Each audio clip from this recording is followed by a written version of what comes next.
எபிரேயர் 4வது அதிகாரம் 12வது வசனம் இப்படியாக சொல்கிறது, தேவனுடைய வார்த்தையானது ஜீவனும் வல்லமையும் உள்ளதாயும் இருபுறமும் கருக்குள்ள எந்த பட்டயத்திலும் கருக்கானதாயும் ஆத்துமாவையும் ஆவியையும் கணுக்களையும் ஊனையும் பிரிக்கத்தக்கதாக உருவ குத்துகிறதாயும் இருதயத்தின் நினைவுகளையும் யோசனைகளையும் வகையறுக்கிறதாயும் இருக்கிறது. நம்ம கையில இருக்கிற இந்த பரிசுத்த வேதாகமும் ஏசப்பா நமக்கு கொடுத்திருக்கிற ஒரு பொக்கிஷம்.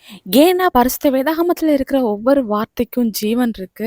அதனால நம்ம எப்போல்லாம் சோர்ந்து போயிருக்கிறோமோ, வேதனையில இருக்கிறோமோ, அப்போல்லாம் இந்த பரிசுத்த வேதாகமத்துல இருக்கிற ஒவ்வொரு வசனமும் நம்ம கூட பேசும். ஏசப்பா இந்த பரிசுத்த வேதாகமத்தின் மூலம் என் கூட அதிகமா பேசிருக்கிறத நான் என் வாழ்க்கையில உணர்ந்திருக்கிறேன். அது மட்டும் இல்ல, இந்த பரிசுத்த வேதாகமும் இருபுறமும் கருக்குள்ள பட்டயம் நம்முடைய வாழ்க்கைக்கு விரோதமா, நம்முடைய சரீரத்துக்கு விரோதமா சத்ருவானவன் போராடும் போது ஆண்டவர் கொடுத்திருக்கிற ஒவ்வொரு வசனமும் அங்க கிரியை செய்யும்.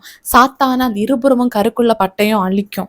இன்னும் நம்ம சோர்ந்து போய் இருக்கும்போது, தனிமையில இருக்கும்போது ஆண்டவர் வசனத்தோடு இடைப்படுறத நம்மளால உணர முடியும். நம்முடைய எண்ணங்கள் யோசனைகள் எல்லாமே ஆண்டவருக்கு தெரியும். ஆண்டவர் நம் கூட இந்த வசனத்தின் மூலம் பேசுவாரு. இதுல இருக்கிற ஒவ்வொரு வார்த்தையும் அவர் வாயிலிருந்து புறப்பட்ட வார்த்தைகள். இன்னைக்கு அநேகம் பேர் இந்த பரிசுத்த வேதாகமத்தை யானோ தானோன்னு படிச்சுட்டு போறாங்க. ஆனா இந்த வார்த்தை ஒவ்வொன்றும் நம்ம பாவம் செய்யும் போது கண்டித்து உணர்த்தும். இன்னும் ஏசப்பாக்கு சித்தம் இல்லாத இடங்களுக்கு நம்ம போகும்போது இந்த வசனம் ஒவ்வொன்றும் நம்மளை தடுத்து நிறுத்தும். இந்த வசனத்தை நம்ம வாழ்க்கையில தினந்தோறும் வாசித்து ஜெபிக்கும் போது ஆண்டவர் நம்ம வாழ்க்கையில பெரிய காரியங்களை செய்வாரு. இயேசு கிறிஸ்துவின் நாமத்தில் ஆமேன்.